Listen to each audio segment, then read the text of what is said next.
Hola, ¿cómo estás? Yo soy Vir y en este podcast llamado Diario No Íntimo comparto el proceso que estoy viviendo, buscando resignificar mi historia de un pasado violento y cruel para sentirme bien conmigo misma y con la vida a pesar de lo que viví.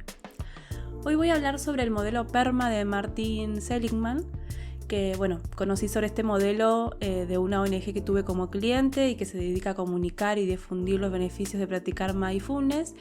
Y este modelo, que también se lo conoce como los 5 pilares del bienestar, creo que llegó justo en el momento indicado. El siguiente episodio está destinado solo para personas adultas. Hago esta aclaración también porque voy a hablar sobre temas que te pueden sensibilizar y quizás estás en un momento en el que preferís no escuchar sobre temas sensibles. Si es así, poné pausa y hacé o escuchá otra cosa que te haga sentir bien. Y si te quedas escuchando el episodio, gracias. Muchas gracias. Hola, qué bueno, un nuevo episodio más. Estoy súper contenta, muy motivada porque tengo un montón de ideas y proyectos alrededor de Me hace bien escribir y Diario No Íntimo, que hasta a veces pienso que no me va a alcanzar el año. ¿Por qué tan dramática? Bueno, antes de empezar el episodio quiero contar sobre una charla que escuché en el podcast de Aprender de Grandes de Jerry Garbulski. Espero estar diciéndolo bien. Que para quien no lo conoce es, por ejemplo, que se encarga de armar las charlas TEDx del Río de la Plata en Argentina, entre otras cosas porque da cursos sobre creatividad, memoria. Pero tiene un podcast que se llama Aprender de Grandes, que a mí me encanta porque cada semana sube una charla con una persona de diferentes áreas. Y son charlas de 1 hora y media en adelante. O sea, yo a veces algunas tengo que escucharlas en 2 o 3 partes. Pero este lunes que pasó, subió la charla con Silvia Ventolila, que es una psiquiatra argentina que dedicó su vida y se dedica se dedicó a desarrollar y ahora a comunicar lo que vendría a ser como el manual para ayudar emocionalmente a una persona que está en crisis. Y ella justo explicó en el episodio, en la charla, esto que mencioné en el episodio anterior, que les contaba lo importante que es acompañar a una persona cuando está en crisis, como por ejemplo si tuvo un accidente en la vía pública. Entonces esto de acercarse, ofrecer compañía, preguntar qué necesita. Y lo que quiero compartir, que me enseñó la charla, es que en esos momentos a la persona que está en crisis no hay que preguntarle qué pasó o cómo te sentís, porque cuando una persona sufre una crisis se activa la percepción de amenaza, que es esto que es lo que nos hace huir o paralizarnos. Y ella explicaba que el sufrimiento, o mejor dicho, el padecimiento, el impacto que va a tener este hecho en la persona, este hecho traumático en la persona, va a depender de cuánto tiempo tenga activada esta percepción de amenaza activa, ¿no? O sea, cuánto tiempo tenga activada esta percepción de amenaza. Y que de hecho lo pone junto con lo que es el estrés postraumático, ¿no? Esto que no me acuerdo si en algún episodio lo debo haber mencionado, seguramente sí, con lo del accidente. Pero nada, la verdad que el estrés postraumático es un trastorno horrible, porque tenés pesadillas, hay sonidos que te activan el miedo, sonidos, olores, imágenes, en fin. Porque no es solo que lo que importa es que la persona corte con esta percepción de la amenaza, sino también como que recupere el control interno perdido, ¿no? Que es esto que en un momento de crisis sentís que no podés controlar nada, ni siquiera tu cuerpo. Y algo que menciona también es que ella no está de acuerdo con esto de contar una y otra vez sobre un hecho traumático, porque hay lo que se llama memoria traumática y que no es que cuando hablas de lo que sufriste lo recordás, sino que lo revivís. Y es por esto que es tan difícil a veces contar lo que una vivió, porque cuando lo contás es volver a pasar por la situación. Ella menciona que muchas veces lo que es el consumo y abuso de sustancias tiene que ver con justamente querer tapar eso que sentís al revivir lo que te pasó. Que a veces no es solamente tener que contárselo a otra persona, él está en tu cabeza, ¿viste? Que te estás como una y otra vez. Y en parte tiene razón, porque por ejemplo yo doy fe, porque en toda mi adolescencia y bueno, un par de años más, hice eso muchas veces, como de querer tapar lo que me pasó, con nada, una serie de, de adicciones. Y bueno, nada, ella menciona que, por ejemplo, si no es en un espacio terapéutico que esté controlado, no aconseja revivir hechos traumáticos. No sé si es porque como la charla, por más que puede durar 2 horas, igualmente estás como controlando lo que decís por el tiempo. Yo después de escuchar la charla de ella, la escuché 2 veces. Como que me quedé con muchas ganas de hablar con ella. Porque bueno, yo entiendo lo que dice, pero me pasa que a mí también siento que a mí me ayudó de alguna manera a ir como escribiendo todo lo que fui viviendo en esos años. Y ahora también me ayuda a seguir escribiendo y contando, por ejemplo, el episodio pasado, lo del accidente. No sé si será porque ya no tengo estrés postraumático quizás, o porque tengo como otro objetivo al contarlo, que es esto de querer resignificarlo. Que ojo, igualmente yo tengo mi espacio terapéutico semanal con mi psicóloga y una de las cosas que digo y que pongo también en el blog es que la escritura terapéutica no reemplaza un espacio psicológico. O sea, la escritura terapéutica es una herramienta, pero cuando estás atravesando un momento difícil, doloroso y te sentís mal, con mucha angustia, con mucha ansiedad o con mucho miedo, en esos momentos la recomendación es que busques una profesional de la salud mental. Y seguramente con ella o con él sí vas a poder ir trabajando el trauma de diferentes formas y una de ellas puede ser la escritura. Pero bueno, me quedé con esta duda de la charla y ahora, bueno, me doy cuenta hablando que podría buscar videos o charlas que dio o si tiene una web, a ver si encuentro más sobre eso. Que bueno, igualmente, porque a mí lo que pensé dije, ay, pero yo lo hago, pero... Y entonces, como que me entró dudas. Pero bueno, igualmente la idea que tengo sobre lo que hago en mi blog y con este podcast no es que revivas un trauma una y otra vez, sino que bueno, sé que en muchos casos cuando pasaste por un trauma o algo que te dolió mucho, soles como desconectarte de tus emociones, de tus deseos y lo que busco compartiendo mi experiencia y mi proceso es en parte primero como mostrar que te pudieron haber hecho mucho daño en tu vida y que eso te duele mucho, pero que no significa que tenés que sufrir toda tu vida. Y porque eso para mí es muy importante. Yo creo que eso es lo que más quiero compartir. Que a pesar de haberla pasado muy mal en los primeros, no sé, 30 años.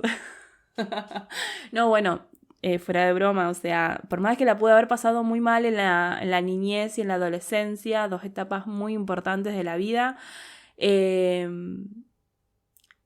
acá estoy, ahora, resignificando mi historia, que entendiendo que hay cosas que me van a seguir doliendo, cicatrices que no van a cerrar, pero aprendiendo a conectar conmigo misma, con mis emociones, con mis pensamientos, con mis deseos, para de alguna forma vivir esa vida que siempre soñé.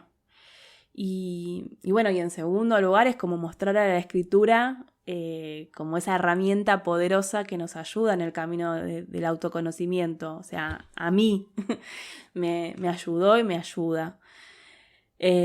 Bueno, que me fui por las ramas. Dejé en la página del episodio anterior el link de la charla de Jerry con Silvia por si querés escucharla. Y bueno, en este episodio quiero empezar a hablar sobre el modelo PERMA de Martin Seligman, que como ya les dije, conocí sobre este modelo en una ONG que tuve como cliente y que se dedica a comunicar y difundir los beneficios de practicar mindfulness. Sí, es la misma ONG que les conté en el episodio 26 de la primera temporada, pero por si todavía no lo escucharon. Y me acuerdo que cuando entré a la web y leí perma, pensé que se trataba sobre permacultura. O sea, ni idea por qué lo relacioné así. Pero bueno, como tenía que ponerme en la piel de la ONG y comunicar sobre el evento, y bueno, para hacer eso hay mucho tiempo de investigación previo, tuve que leer sobre el modelo PERMA y la verdad que llamó mi atención muy rápido porque lo primero es que no habla de felicidad, sino de bienestar. Entonces como que dije, bueno, al final algo que no tenga como objetivo llegar a la felicidad como si fuera un lugar o un espacio y bueno, no una emoción temporal más como todas, ¿no? Como todas las emociones. Porque creo que ya lo dije, pero a mí toda esa cosa de la felicidad como meta en la vida me generó mucho dolor, mucha angustia, mucha frustración. Porque yo quería ser feliz y no podía. Porque teóricamente hacía todo bien, o sea, según lo que dice la sociedad que tenés que hacer, y no era feliz. Al contrario, o sea, cada vez tenía más angustia y ganas de llorar. Entonces, en un momento es como que me di por vencida. Como que creí que la vida era así, puro dolor y sufrimiento. Como fue mi niñez y adolescencia. Entonces, ¿qué me iba a hacer creer que en la adultez no iba a ser también así? Entonces, como les digo, o sea, yo me di como por vencida. O sea, me creí realmente que la vida es 100% dolor, crueldad y listo.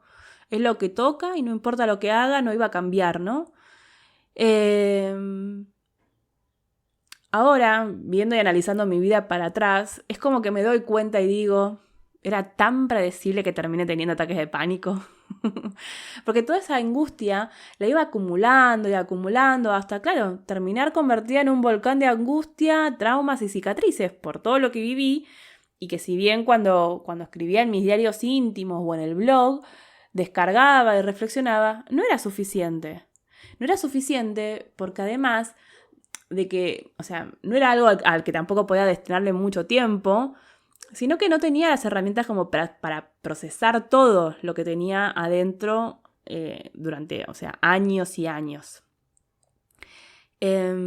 Ojo que igualmente el hecho de escribir sobre lo que me pasó y pasa, o sea, desde que tengo 9, 10 años, 11, 12, bueno, creo que terminé siendo más consciente esto de escribir las cosas malas que me pasaban cuando terminé de leer el diario de Ana Frank y como que dije, yo quiero hacer lo mismo que ella, o sea, vivía en un ambiente tan violento que realmente temía por mi vida y no me estoy comparando con Ana Frank, por favor, ¿no? Pero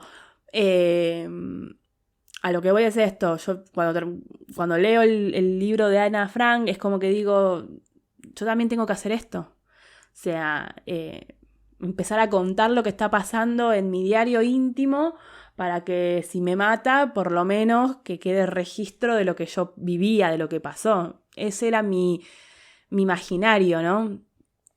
Pero bueno, a mí escribir me ayudó mucho porque por lo menos tenía una vía de escape, o sea, porque lo que no podía decir porque molestaba o incomodaba a mis familiares más cercanos, lo escribía. Pero bueno, volvamos al modelo PERMA, porque ya me estaba yendo por la rama de vuelta. Martin Seligman es psicólogo y escritor estadounidense y es considerado el principal fundador y padre de la psicología positiva. Él fue el que desarrolló el modelo PERMA o teoría del bienestar. PERMA es el acrónimo, o sea, es una palabra que se compone por las iniciales de los 5 factores principales del modelo. La P es por Positive Emotions, que son emociones positivas. La E es por Engagement, que en español sería compromiso. La R es de Relationship, que es las relaciones sociales. La M es por Meaning and Purpose, que son propósitos y significado. Y la A es por Accomplishment, que son los éxitos y el sentido del logro. Sí, no se fijen en mi inglés, estoy aprendiendo. Pero bueno, voy a empezar a hablar sobre la P, obvio, porque es la primera letra. La P de emociones positivas. Y me acuerdo que apenas empecé a leer sobre esto, dije, O sea, ¿cómo hacemos las personas para tener emociones positivas si creemos que el mundo es una mierda totalmente injusto y cruel?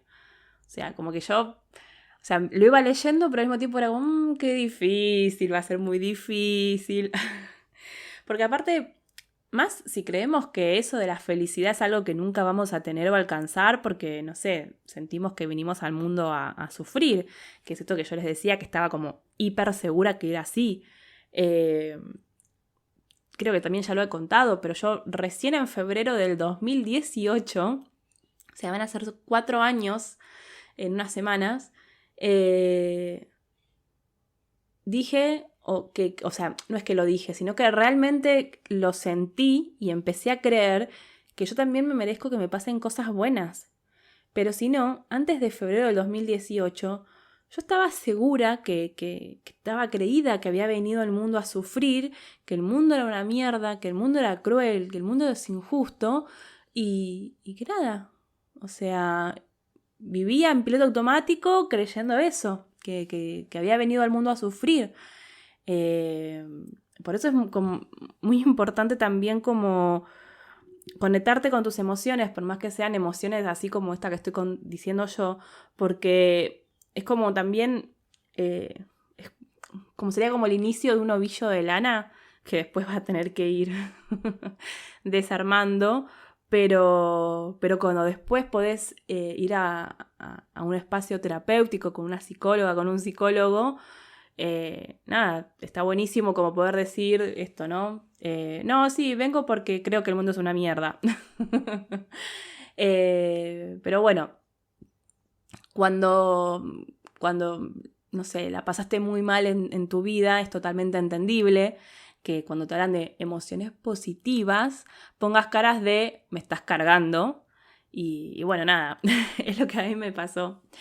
Pero bueno, cuando por ejemplo en el 2016 empecé terapia, por no sé, 25ª vez, lo primero que hice, que trabajé con mi psicóloga, fue esto de cambiar esa concepción que tenía del mundo y de la vida.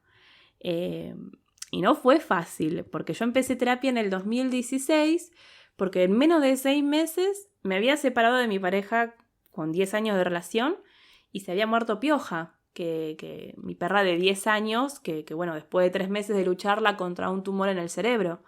Y bueno, sumémosle que me había quedado sin un lugar donde vivir, no tenía trabajo estable, o sea, realmente estaba profundamente sumergida en un pozo de lodo.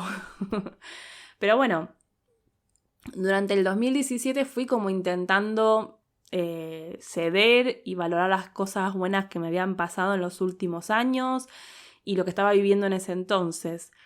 Y lo que aprendí, también gracias a la terapia, fue eso de catalogar las emociones como buenas o malas. O sea, es decir, yo lo que hacía, que es lo que hacemos la mayoría de las personas, es catalogar las emociones como buenas o como malas. Las buenas como aquellas que tenemos que siempre sentir, o sea, siempre tenemos que sentir emociones buenas, todo el tiempo. Y las malas como aquellas que no tenemos que sentir, o sea, que tenemos que evitar, que tenemos que reprimir. Y no, las emociones son emociones. Obvio que hay emociones que nos hacen sentir bienestar y otras que nos generan malestar, pero eso no significa que sean malas y que no haya que sentirlas, sino que hay que aprender a gestionarlas, a vivirlas, a sentirlas, que es todo un proceso, no es algo del día a la mañana, porque obvio, las emociones agradables, las que nos hacen sentir bien, sensaciones agradables como el amor, la alegría, el entusiasmo, la esperanza, el humor, bueno, me estoy olvidando de muchas. La motivación, la felicidad. Pero bueno, lo que quiero decir es que obvio que querés sentir esas emociones todo el tiempo. Y porque además cuando sentimos ese tipo de emociones, tenemos más ganas de hacer cosas, nos sentimos motivadas. Y claro, después están las emociones que les decimos malas o negativas, como la angustia, la ansiedad, la culpa, el estrés, la frustración.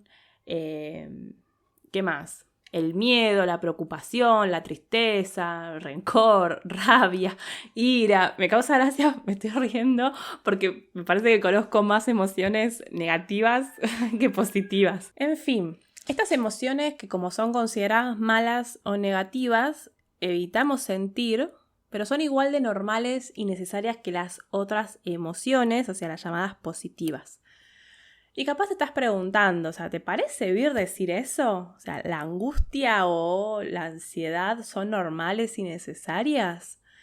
Y sí, yo antes también pensaba que había algo malo en mí por sentir angustia y ansiedad, pero cuando entendí y aprendí que son emociones normales y necesarias, que sí, que nos hacen sentir malestar, pero que no hay nada malo en sentirlas. O sea, la ansiedad es un estado emocional que nos prepara en caso de peligro. O sea, es un mecanismo que se da en todas las personas. Es, para decirlo en términos psicológicos, es normal y adaptativo y mejora el rendimiento, la capacidad de anticipación, respuesta. Es esto de que, bueno, no sé, vieron que siempre se dice cuando el hombre y la mujer estaban no sé dónde y venía un tigre, un león. No sé por qué siempre se pone un tigre, un león, pero bueno, venía un tigre, un león, o sea, tenías como esa cosa de salir huyendo o defenderte. Bueno, eso es lo que es la ansiedad.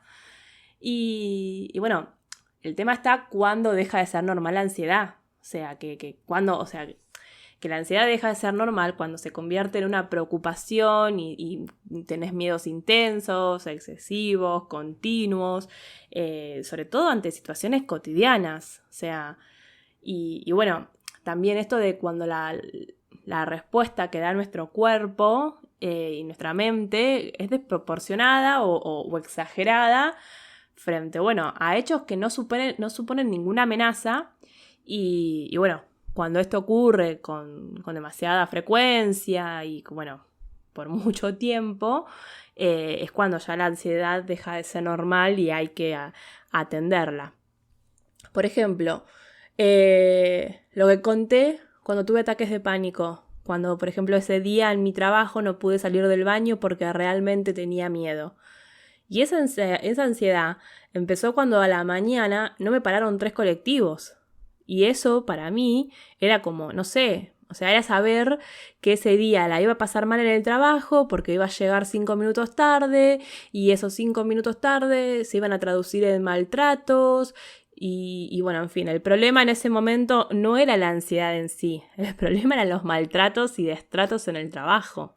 O sea, la ansiedad lo que me estaba mostrando en ese momento era cuál era el problema. La verdadera amenaza no era la ansiedad que yo sentía porque no me pararon 3 colectivos. Era el trabajo, o sea, esa picadora de carne y ganas de vivir total. No lo digo yo, o mejor dicho, no lo digo solamente yo. Hay muchas personas que comparten el mismo sentimiento por ese trabajo. Pero bueno, la ansiedad no solo nos muestra situaciones o personas amenazantes, porque también se presenta en desafíos, como cuando vas a rendir un parcial en la universidad. O sea, ¿quién no rindió ansiedad antes de ir a rendir un parcial? O sea, en mi época de la universidad yo vivía con el estómago descontrolado casi todos los días. Y la angustia es igual, es una señal, es una alarma de que algo no está bien. Obvio, el problema es que si no estás conectada con tus emociones, si no estás conectada con vos misma y con tus sensaciones y reacciones, sentir angustia es una mierda. Es que igual sentir angustia es una mierda por más que estés conectada, ¿eh? O sea, no la estoy romantizando. Porque yo ahora me siento muchísimo más conectada conmigo misma y cada vez que siento angustia también es una mierda, ¿eh? Pero bueno, el momento en que sentís angustia, o por lo menos lo que a mí me pasa, a mí se me cae el mundo. Se me terminan las ganas de seguir, es todo una mierda, nada vale la pena. Pero bueno, ahora que después de años de trabajar y aprender de mis emociones, en el momento intento calmarme diciéndome que es un momento. O sea, que así como me siento ahora, o mejor dicho, así como me siento en ese momento, no es para toda la vida. O sea, que no es que hay... cuando empiezo a sentir angustia, ay, así va a ser, porque si no es como que seguís con la emoción, ¿no? Con la angustia, si encima te pones a pensar que el resto de tu vida va a ser así.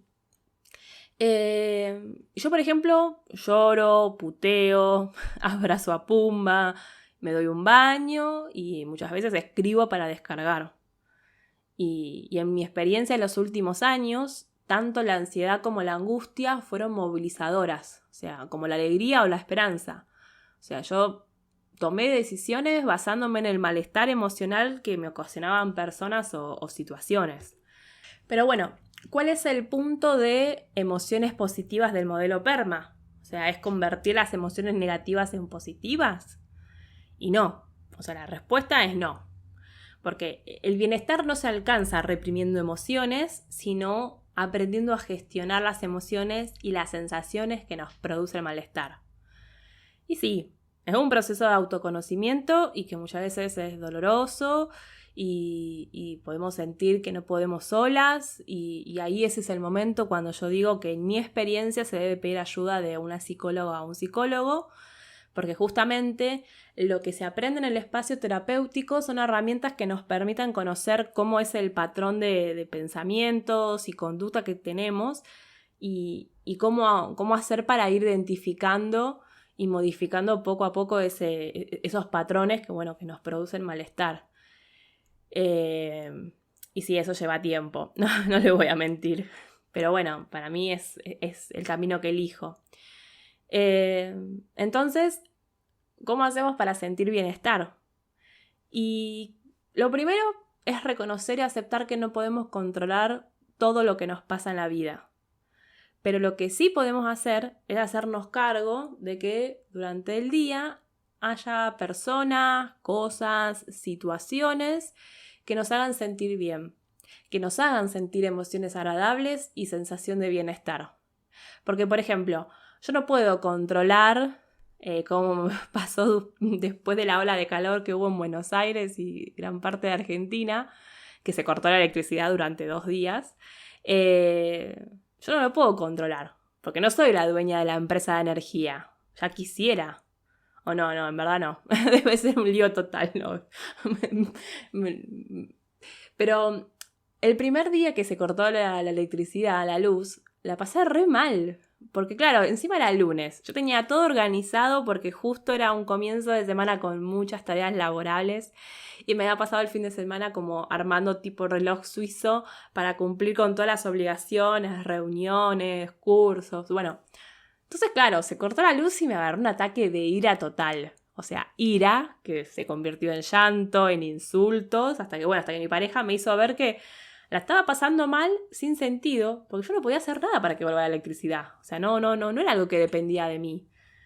Así que cuando volvió la electricidad, que fue como a las 6 de la tarde de ese día, ese lunes, me bañé, me preparé mate y bueno, me puse a hacer el curso de inglés que me anoté para este año. O sea, ni siquiera es que me puse como loca a querer trabajar y resolver todo lo que no pude hacer durante el día, hacerlo en 1 hora. O sea, no, entendí que ya estaba. El día ya había pasado y que bueno, me merecía más hacer algo que quiero hacer hace mucho tiempo que ponerme con las obligaciones, ¿no? Y después del martes tuve electricidad lo más bien, bueno, como corresponde, ¿no? Ponele. Y me dediqué parte del día a volver a organizar toda la semana entre el martes y el miércoles. Bueno, el miércoles me despierto. Hago la rutina de la mañana muy tranquila, que mi rutina es me levanto, tomo agua, medito, estiro, hago algunas posturas de yoga y escribo. A veces es al revés, tomo agua, escribo, medito y hago ejercicios, pero bueno, depende del día y veces cómo lo haga. Pero bueno, hago toda mi rutina de la mañana muy tranquila y a las 9 de la mañana, cuando voy a prender la compu, no termino de poner la clave para ingresar, ¡pum! Se corta la electricidad de nuevo. Me fijé en la página del ENRE, que es la entidad que controla las empresas de electricidad. ¿Por qué eso? El lunes el problema era que entraba a fijarme y todo el tiempo decía sin datos, o sea que no había horario ni fecha estimada de restablecimiento del servicio. Y eso a mí me ponía loca, era como, nos van a tener 10 días sin electricidad seguramente. Bueno, y el miércoles sí había y decía que iba a ser como a las 3 de la tarde.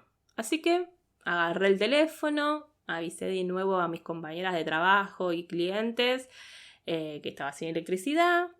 Me puse un episodio de podcast que hacía días que quería escuchar y me tiré en el sillón con el mate.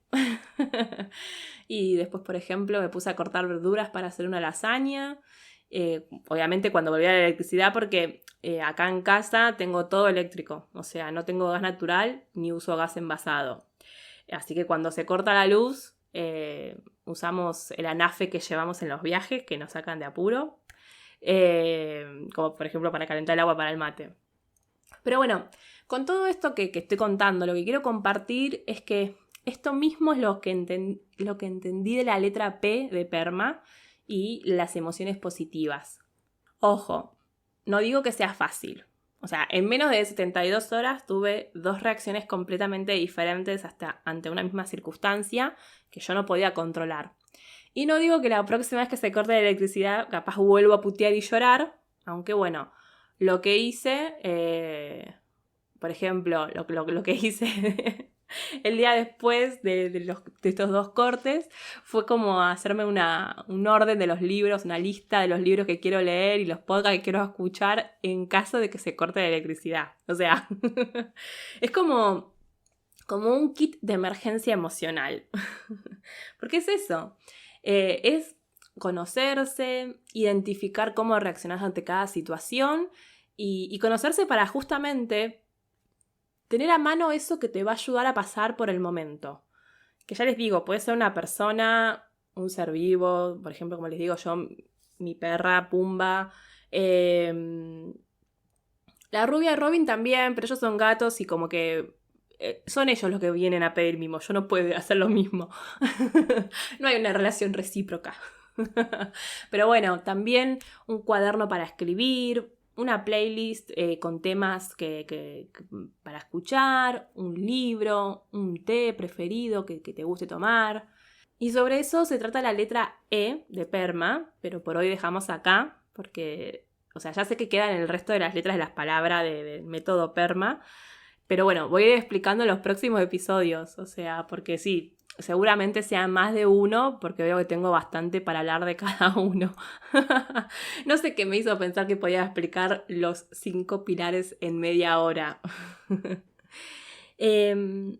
Antes de terminar, quiero dejarte con una pregunta que te invito a que la pienses, que la reflexiones y que si tenés ganas y querés la puedas contestar. No hace falta que publique la respuesta ni me la envíes. Obvio que si querés hacerlo, podés y me encanta. Pero esta pregunta es un ejercicio, que es un ejercicio de una serie que vengo compartiendo en el blog, que yo la llamo Preguntas para conocerte. ¿Qué son eso? Preguntas que te invitan a conocerte. Y como en este episodio estuvimos hablando de las emociones positivas y de las otras, te invito a recordar la última vez que frente a una situación que vos no pudiste controlar y sentiste malestar emocional, ya sea bronca, angustia, ansiedad, que ahora a la distancia pienses si podrías haber actuado diferente. Actuado diferente para minimizar ese malestar emocional, ¿sí? No estoy pidiendo que, o sea, pases a ser de, no sé, un volcán de ira a Gandhi meditando sin que le importe nada. No, o sea, es minimizar el malestar. O también puede ser, o sea, cómo te hubiera gustado reaccionar diferente como lo necesites, o sea, como lo hiciste, y qué necesitas para que la próxima vez puedas reaccionar así. Como les digo, o sea, yo identifiqué, se me corta la electricidad, ¿qué hago? O sea, yo dije, bueno, sí, si supiera bien qué libros quiero leer para tenerlos ya descargados en la tablet, que tiene que estar igual cargada. O sea, ahora, por ejemplo, trato de todos los días como ir fijándome que esté cargada la tablet, que no se me descargue al 100%. Y bueno, esto, ¿no? O sea, como ir conociendo cuáles son esas cosas que ante un momento así adverso, o sea, y que no puedo controlar, pueda de alguna forma minimizar ese malestar emocional. Obvio que estoy hablando de situaciones como las que conté recién, que se cortó la luz, y no estoy hablando de aquellas situaciones en las que recibís malas noticias como fallecimientos o situaciones extremas, porque estamos hablando ya de algo muy difícil y doloroso y que la reacción que tengas es la correcta. O sea, en esos momentos, de verdad, no sé, yo no me animo a decir cómo hay que... Porque ni yo sé cómo actuar. Pero bueno, me refiero a situaciones como digo, esto de cortar la luz, si se te cancelan un turno. Lo que entiendo del modelo PERMA y la teoría del bienestar y esto de las emociones positivas es como aprender a que dominen más las emociones agradables que las desagradables. Y en parte tiene que ver con la concepción que tengas de lo que te pasa día a día. O sea, si todo es una mierda, si todo lo malo todo te pasa a vos y así, o sea, que tengas pensamiento de ese estilo, es obvio que vas a sentir malestar y desánimo. En cambio, como les contaba, si frente a un corte de electricidad o no sé, se pinchó la rueda de la bicicleta o se te cayó la tostada al piso, del lado de la mermelada, obvio, podés como putear porque es normal, pero al mismo tiempo cortás con ese pensamiento de ay, todo lo malo me pasa a mí. Y listo, cambiás el plan. Bueno, tampoco es que es listo, mágico, o sea, ya les digo, es un trabajo. Y hay a veces que a mí me sale y a veces que no. Pero sí es verdad que cuando empecé a dejar de... cuando me pasa algo así, no sé, vuelvo, ¿no? Con este ejemplo de la tostada que se te cae siempre del lado de la mermelada. En vez de ir levantándola, o sea, obviamente, yo puteo, ¿no? Dale. No voy a putear porque si no me censuran, pero antes yo qué hacía... Ay, todo me pasa a mí, todo es una mierda, todo es malo, ya está, el día es una mierda, va a ser todo horrible. O sea, y yo me montaba en esa y pasaba todo el día, pero porque... Pasaba todo el día sintiéndome mal, pero porque yo ya había como pensado, o sea, yo ya había... No decretado en el sentido como que vos podés decretar qué cosas te van a pasar, pero en parte sí, porque como si vos ya estás a la mañana empezando pensando que el día es una mierda, pues te cayó la tostada al lado de la mermelada, y después, aparte... porque esto lo hace el cerebro, la mente, vas a estar como súper sensible y atenta a todo lo malo que consideres como para poder comprobar tu teoría de que el día va a ser una mierda, pues se te cayó la tostada. Entonces, cuando yo empecé como a, bueno, sí, se cayó la tostada, listo, la doy vuelta, vení, pumba. Es mi aspiradora. O no, o bueno, o lo limpio, depende de lo que se me haya caído, viste, a veces se lo doy a pumba, ¿no? Cuando empecé a dejar de decir eso de que todo es una mierda, el día es una mierda, es verdad que como que un poco corté con el malestar, ¿sí? Y además, qué sé yo, pero cuando te pasan situaciones extremas, no vas a estar debilitada emocionalmente. Porque si vos, por esto de que se te cae la tostada o se te rompió una taza, ya estás poniéndote como si te hubieses enterado de una noticia de una muerte o sea, ya después cuando realmente te pasan esas situaciones que no las vas a poder controlar, pues son, o sea, vas a estar súper debilitada emocionalmente. Porque además, lamentablemente, esas situaciones, o sea, te terminan, o sea, estoy hablando de situaciones extremas, ¿no? O sea, como esto o muy dolorosas. Esas situaciones te terminan como poniendo en perspectivas de cuáles cosas son importantes y cuáles no. Porque como que decís, ay, no sé, ponele, yo que me estaba preocupando por la tostada y mira lo que pasa ahora, que es irreversible cuando fallece alguien, ¿no? Pero bueno, quizá me estoy yendo muy por las ramas. Bueno, ahora sí, hasta acá llegamos por hoy. Gracias por estar del otro lado, por escucharme, por escribirme. Me encanta que me escriban sobre lo que pensaron o sintieron a escuchar el podcast. Pueden escribirme por mail a holavir@mehaceBienescribir.com o desde mi web, que es mehaceBienescribir.com. También me pueden escribir en el canal de Telegram. Bueno, dejo toda la información, como siempre saben, en el link de la descripción del episodio. Acuérdate que podés darle seguir o suscribirte para recibir una notificación cuando se sube un nuevo episodio del podcast. Y bueno, depende de qué app me estás escuchando, también podés calificar el podcast y eso ayuda a que llegue a más personas. Y obvio que podés compartir el episodio con las personas que creas que les hará bien escucharlo. Muchas, pero muchas gracias. Nos vemos en el próximo episodio.